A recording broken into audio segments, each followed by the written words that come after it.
Au plus profond du tombeau du roi Toutankhamon, après avoir dépassé les reliquaires dorés et le célèbre masque, Howard Carter a découvert deux petits cercueils simples. Carter a commencé les fouilles de la chambre funéraire à l'intérieur du tombeau de Toutankhamon et il a découvert la sépulture intacte de ce dernier, contenue essentiellement entre 9 couches protectrices. À l'intérieur, les restes momifiés de 2 bébés, filles jamais nées. Ils étaient conservés dans une école de médecine presque oubliée. Mais voilà le hic. Des scientifiques viennent de réaliser des tests ADN sur ces individus et les résultats ont levé le voile sur un mystère vieux de 301 ans. Ce secret, inscrit dans leurs gènes, bouleverse l'histoire de la plus célèbre dynastie d'Égypte. Un indice pourtant évident. Lorsque Howard Carter franchit la porte scellée du tombeau de Toutankhamon en 1922, le monde fut ébloui par l'or. Son associé, Lord Carnarvon, lui demanda « Voyez-vous quelque chose ?» Carter répondit avec sa célèbre franchise « Oui, des merveilles. » Et il avait vu juste. Le tombeau regorgeait de plus de 5 objets inestimables.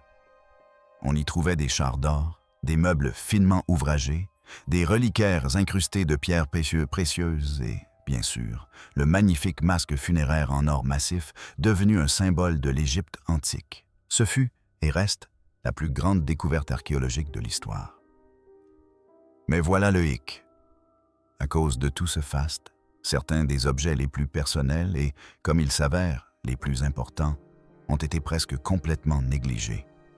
Au plus profond du tombeau, dans une chambre appelée le trésor, Carter découvrit une simple boîte en bois, sans ornement. Elle n'était pas recouverte d'or. Elle était sobre. À l'intérieur de cette boîte, il trouva 2 cercueils miniatures, placés côte à côte. Ils étaient minuscules, conçus pour des corps pas plus grands qu'une poupée.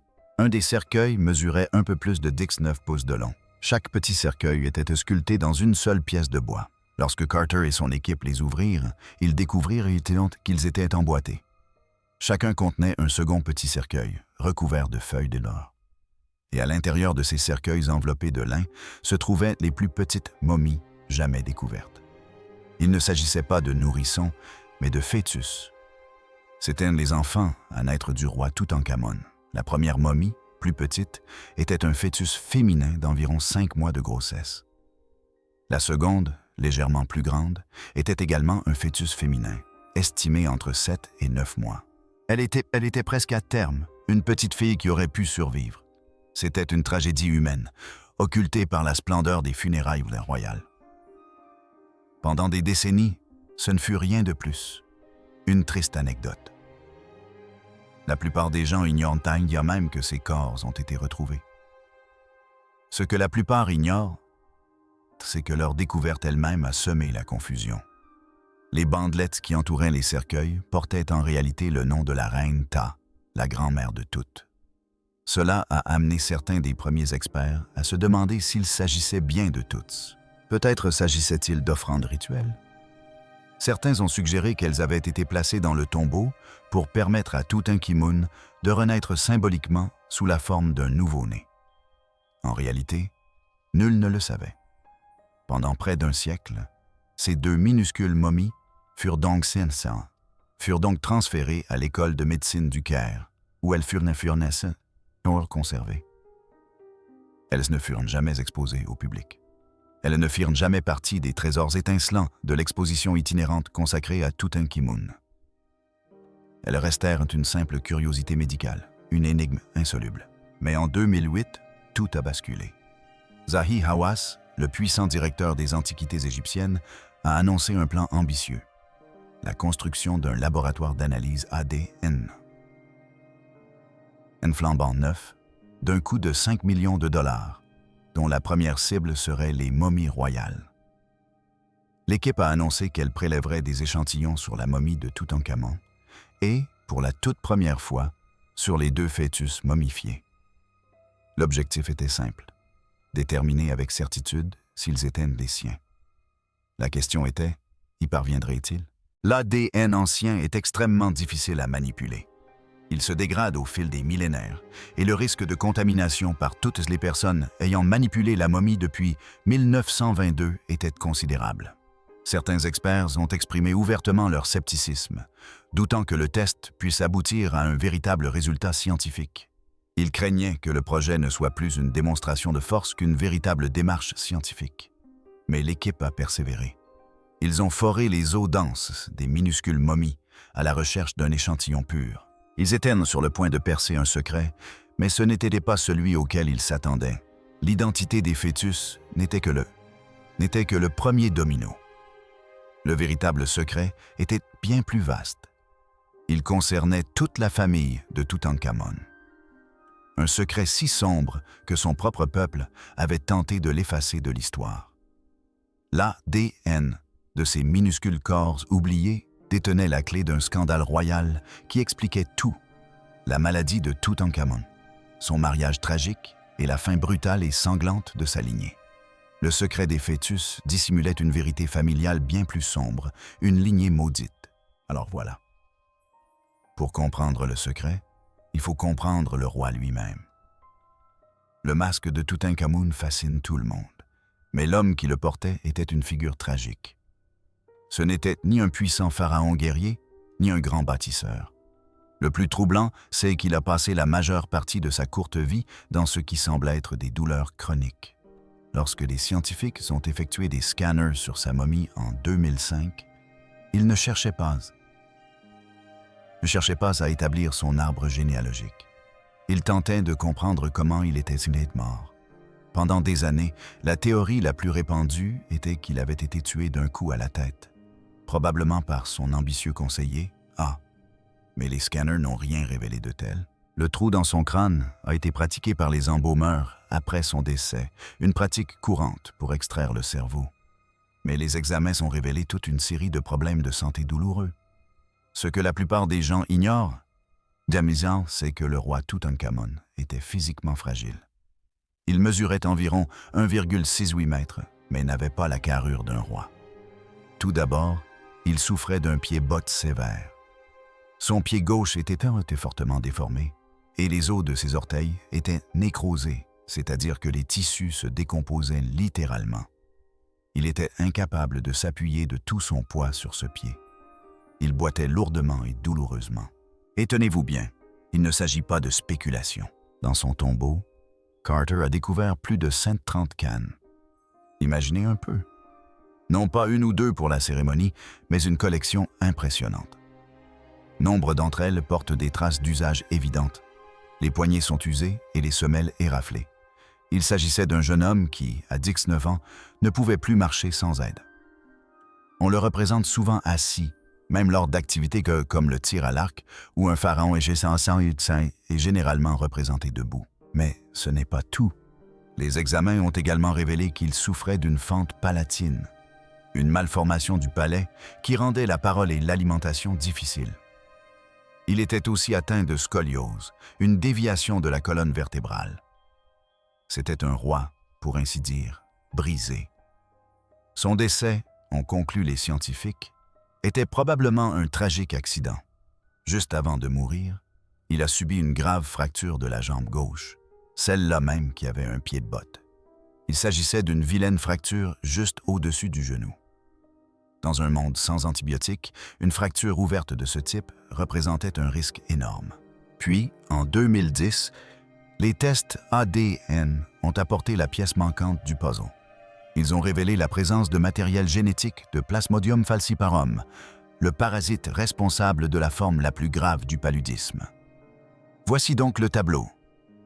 Un jeune homme de 19 ans, déjà fragilisé par des maladies génétiques chroniques et souffrant d'une fracture récente et grave de la jambe, contracte soudainement une forme grave de paludisme.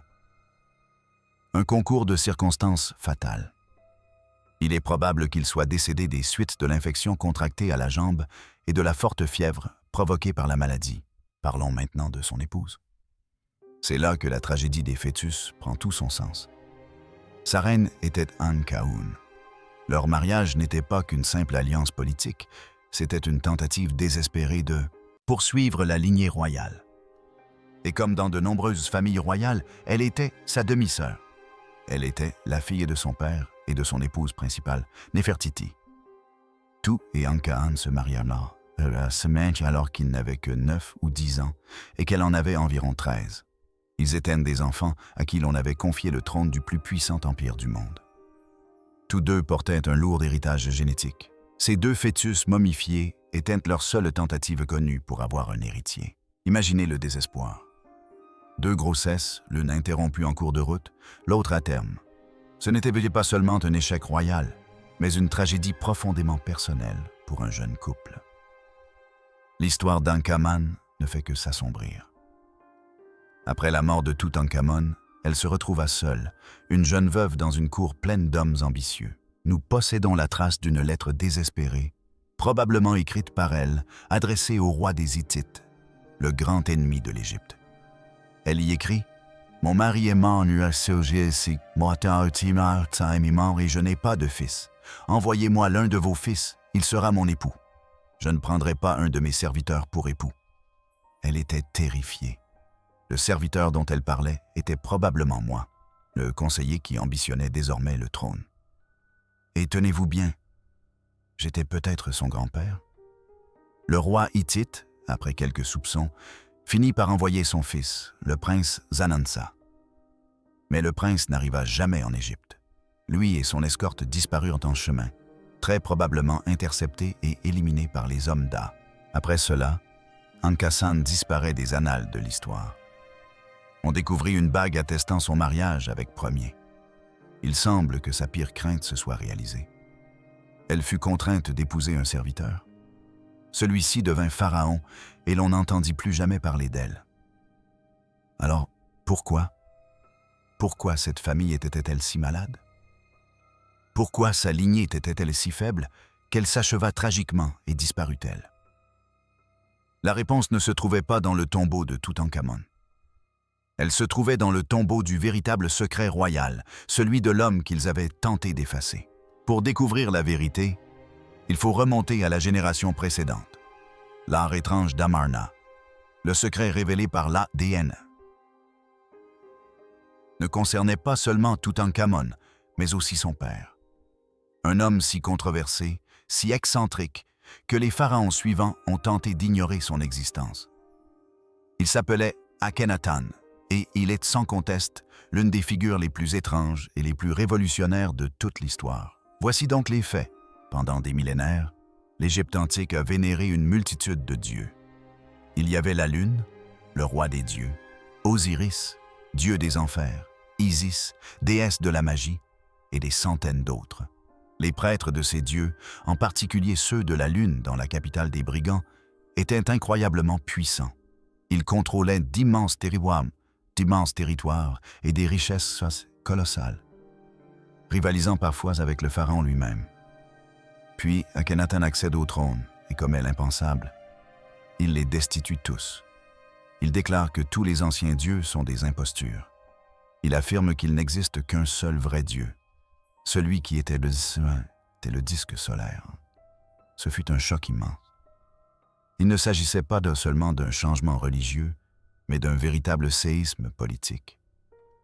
Il arrachait le pouvoir au sacerdoce pour le concentrer entre ses mains, se proclamant l'unique voix de l'Aton sur terre. Mais il ne s'arrêta pas là. Il abandonna l'ancienne capitale des brigands. Il déplaça toute sa cour, des centaines de milliers de personnes, au cœur du désert. Là, il fit bâtir de toutes pièces une toute nouvelle capitale tentaculaire, dédiée à son nouveau dieu. Il la nomma Akhetaton, l'horizon de l'Aton. Aujourd'hui, nous l'appelons Amarna. Et c'est là que les choses deviennent étranges. Le style artistique de la période d'Amarna est unique dans l'histoire égyptienne. Pendant des millénaires, les pharaons ont toujours été représentés comme des figures parfaites, musclées et héroïques. Mais l'art d'Amarna est différent. Akhenaton y est représenté avec un visage long et fin, un cou maigre, un ventre proéminent, des hanches larges et des traits très presque féminins. Son épouse, la célèbre reine Néfertiti, y est dépeinte comme une beauté stupéfiante. En revanche, leurs 6 filles ont toutes la tête étrangement allongée. Ce que la plupart des gens ignorent, c'est que pendant des décennies, Historiens et scientifiques ont pensé qu'Akhenaton et sa famille devaient souffrir d'une maladie génétique. Des théories comme le syndrome de Marfan ou le syndrome de Froelich ont été avancées pour expliquer la longueur des membres, la morphologie particulière et la forme allongée du crâne. Cela semblait être la seule explication logique. Akhenaton et Néfertiti régnaient ensemble, presque à égalité.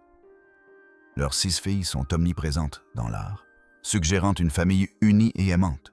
Mais voilà le hic. Dans toute cette œuvre, aucun fils n'est mentionné entre Akhenaton et Néfertiti. Alors, s'ils n'ont eu que des filles, d'où venait le roi Tout? C'était l'un des plus grands mystères de l'égyptologie. Nous savions que le nom original de Toutankhamon était Toutankhoton, l'incarnation vivante d'Aton. Cela le liait fermement au roi hérétique. Mais était-il son fils, son neveu, ou un parfait inconnu? Quoi qu'il en soit, à la mort d'Akhenaton après 17 ans de règne, sa révolution s'effondra. Le plus étonnant, c'est que cela s'est produit presque du jour au lendemain. Les prêtres d'Amun, qui attendaient dans l'ombre, reprirent le pouvoir avec force. Ils s'emparèrent du jeune Toutankhoton, âgé de 9 ans, le placèrent sur le trône et le forcèrent aussitôt à changer son nom en Toutankhamun, l'incarnation vivante d'Amun. Ils apaisèrent l'hérésie. Ils l'obligèrent à abandonner la cité désertique d'Amarna. Le sable recouvrit la ville et celle-ci tomba dans l'oubli. Puis, les nouveaux pharaons, notamment Hormb et les souverains de la dynastie suivante, entreprirent une campagne pour effacer Akhenaton de l'histoire. C'est ce secret qu'ils tentèrent d'enfouir. Ils détruisirent son temple, brisèrent ses statues et gravèrent son nom et son visage sur tous les monuments qu'ils purent trouver. Sur la liste royale officielle, on passait directement du père d'Akhenaton à Toutankhamon, comme si Akhenaton et sa révolution n'avaient jamais existé. Pendant 3 ans, cela a fonctionné. Il était l'hérétique d'Amarna, un fantôme, une simple note de bas de page, et son arbre généalogique était un véritable fouillis. Personne ne savait qui était la mère de Toutankhamon. Qui était le mystérieux co-régent d'Akhenaton, Smenkhkare? Tout cela restait un mystère. C'est dans ce contexte que l'équipe d'analyse ADN s'apprêtait à s'engager. Il ne s'agissait pas simplement d'identifier 2 fœtus. Ils étaient sur le point de réécrire l'arbre généalogique que les pharaons eux-mêmes avaient tenté d'effacer. Le laboratoire était prêt, mais l'ADN ancien est un ennemi redoutable. Le secret fraternel. L'annonce en 2008 que Zahi Hawass et son équipe allaient analyser les momies royales a fait grand bruit. Comme le montre un article de l'époque, le scepticisme était de mise. Retracer la lignée d'un pharaon est l'une des questions les plus importantes de l'histoire. Et tenez-vous bien, Hawass avait longtemps refusé que des experts étrangers analysent les momies. Il insistait pour que le projet soit entièrement égyptien. Grâce à un financement de Discovery Channel, ils ont donc construit ce laboratoire ultramoderne de 5 millions de dollars au sein même du musée égyptien du Caire. C'était pas une mince affaire. En effet, l'ADN ancien est extrêmement complexe à manipuler. Au fil des millénaires, les brins d'ADN se fragmentent en minuscules morceaux illisibles. Mais le principal ennemi, c'est la contamination. Pensez-y. Howard Carter et son équipe ont manipulé ces momies. Des anatomistes les ont disséquées dans les années 1920. Des conservateurs les ont déplacées. Des touristes ont respiré dessus. Chaque personne ayant été en contact avec les momies a laissé des cellules de peau et des bactéries les recouvrir d'ADN moderne.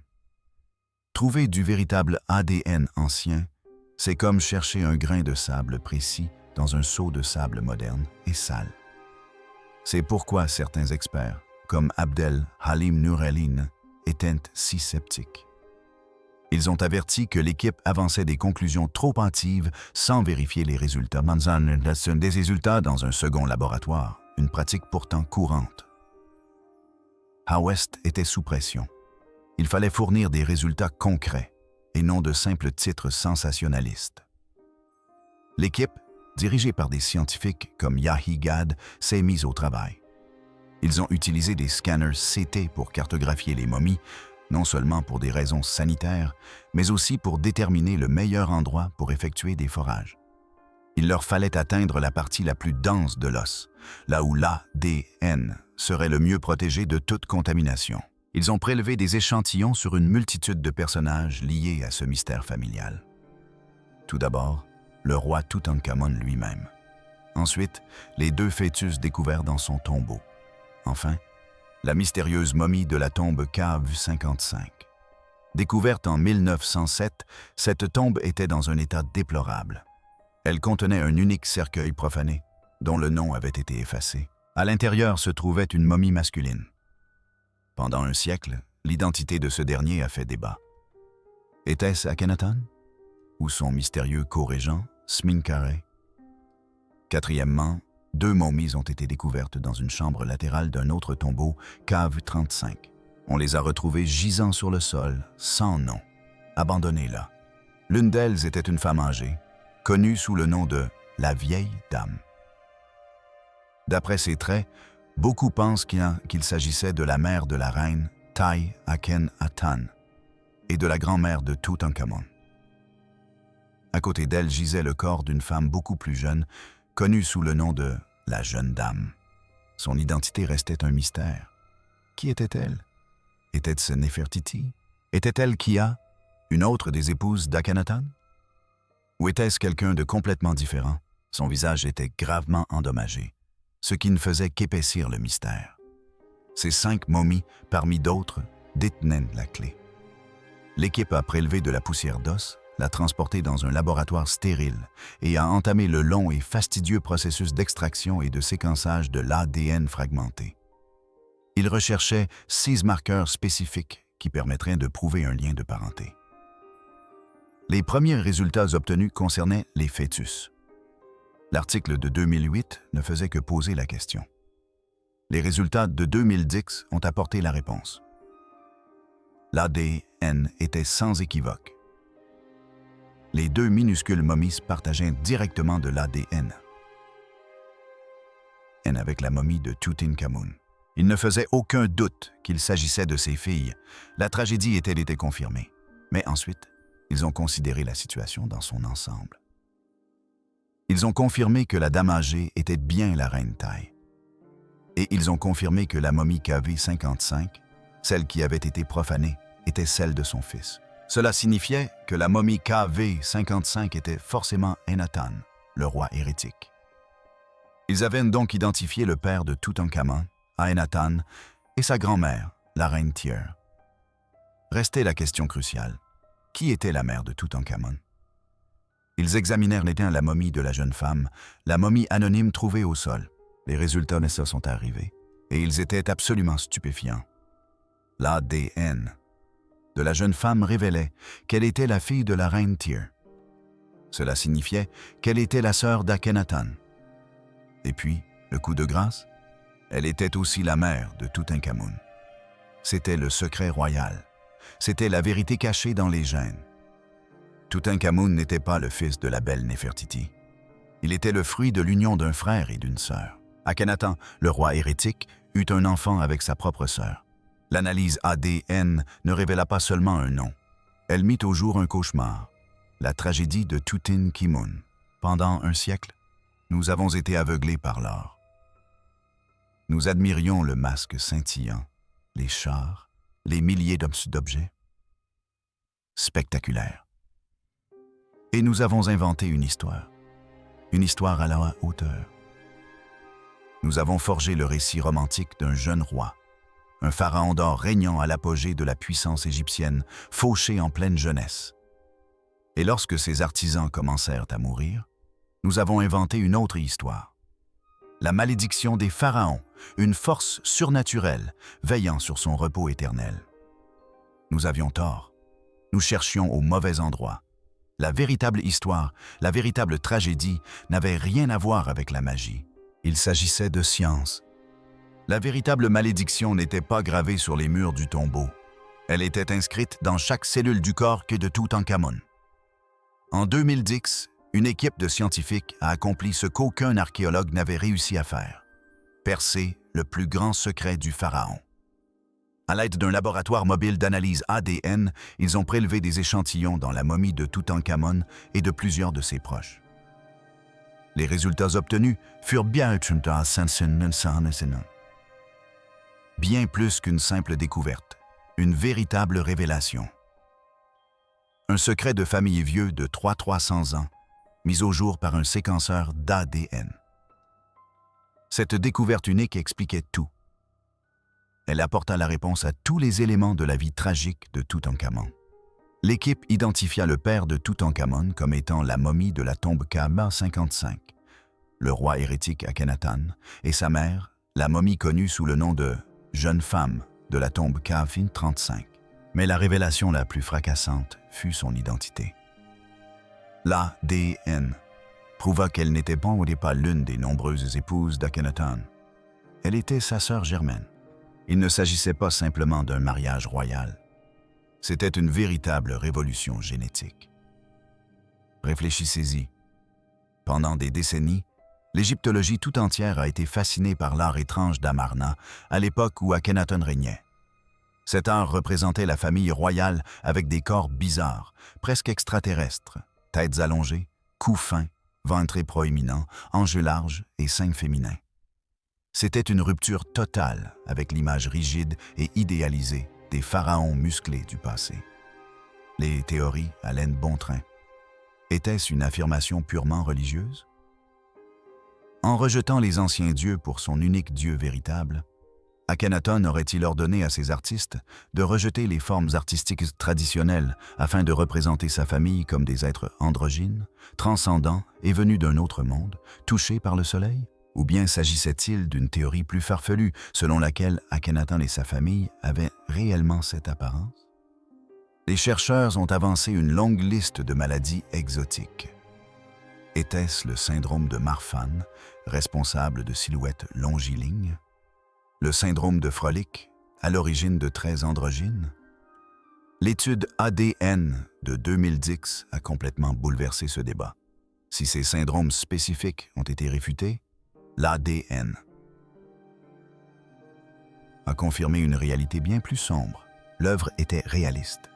Ce n'était pas simplement un style artistique, c'était un portrait clinique. C'était le résultat visible et dévastateur de générations de consanguinité intense, aboutissant au cauchemar génétique de l'union frère-sœur.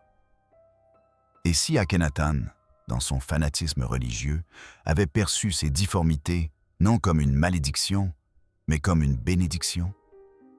Et s'il avait cru que son crâne allongé et son corps étrange étaient des signes divins?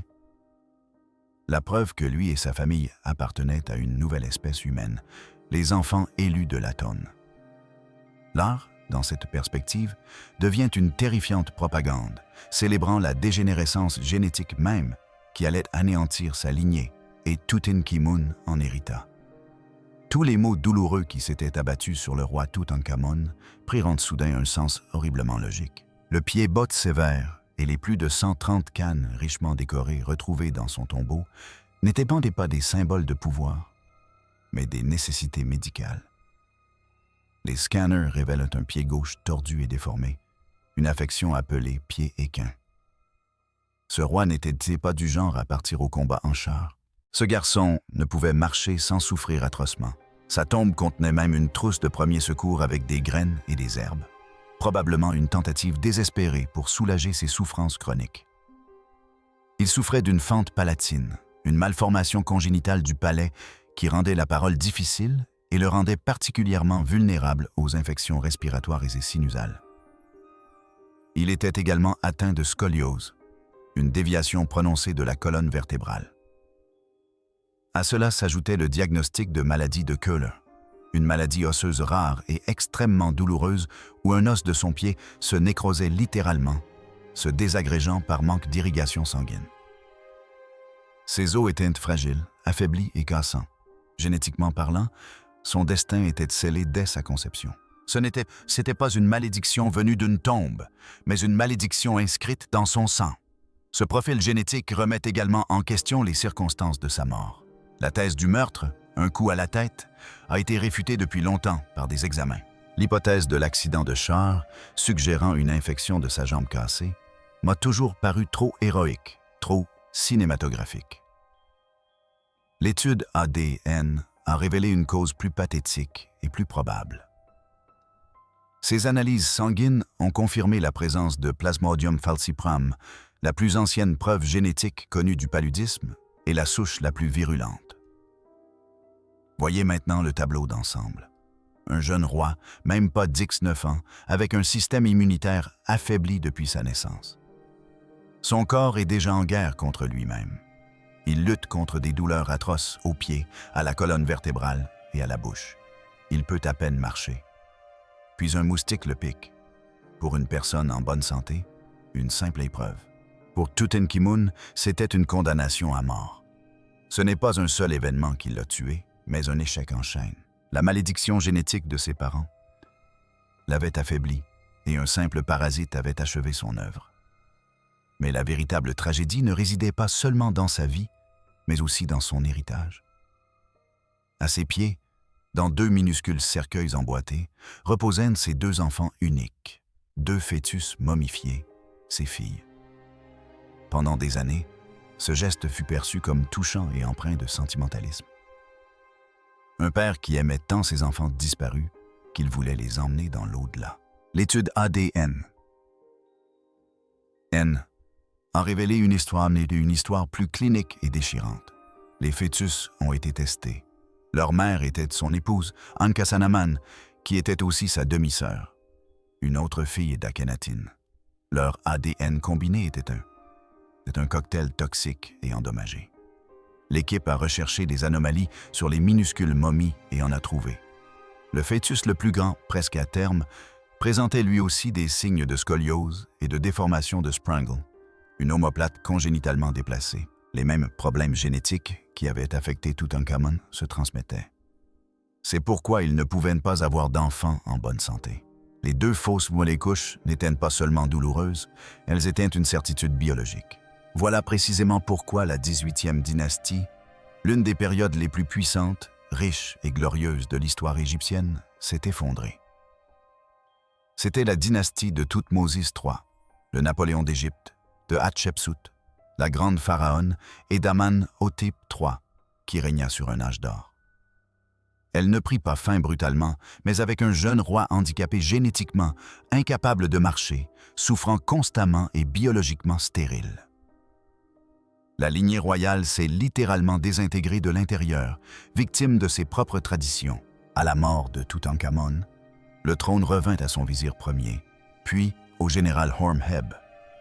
La lignée divine et pure pour laquelle tant de sacrifices ont été consentis s'était évanouie. Que firent alors Horemheb et les pharaons qui lui succédèrent? Ils infligèrent un damnio memoriali, une condamnation de la mémoire. Ils effacèrent les noms d'Akhenaten, d'Ankas, d'Amamun et de Toutankhamon des murs du temple. Ils détruisirent les monuments de l'époque d'Amarna et utilisèrent leurs décombres comme matériaux de construction. Les historiens ont toujours supposé qu'il s'agissait d'un acte purement religieux, une violente réaction contre l'hérésie d'Akhenaten qui rejetait le culte d'un dieu unique. Et si c'était plus que cela? Et si ce n'était pas seulement les idées qu'il cherchait à effacer, mais aussi la biologie même? Et si la déchéance physique, visible et indéniable de la famille royale, était perçue comme une contamination, une corruption divine si profonde qu'il fallait l'extirper? Pour le pragmatique général Orme, cette famille n'était pas seulement hérétique, elle était défectueuse. Le secret que l'Égypte tentait d'enfouir n'était pas seulement un roi qui croyait en un seul Dieu. C'était le résultat dévastateur des actes de ce roi. C'était un secret de famille si sombre qu'il fallait le graver à la pierre. L'ADN de ces 2 minuscules fœtus oubliés a enfin permis de faire la lumière sur cette tragédie vieille de 3-0 ans, révélant que la véritable histoire de Toutankhamon n'est ni une histoire d'or, ni une histoire de pouvoir. C'est l'histoire d'un garçon né dans un cauchemar génétique, qui a vécu dans la souffrance et a péri juste avant que sa lignée ne disparaisse à jamais. L'ADN a enfin résolu le mystère, mais il a aussi révélé une vérité tragique et troublante. Les anciens Égyptiens se rendaient-ils compte de l'impact de leur tradition sur leur propre lignée? Dites-nous ce que vous en pensez. Abonnez-vous et aimez la vidéo pour découvrir d'autres secrets enfouis.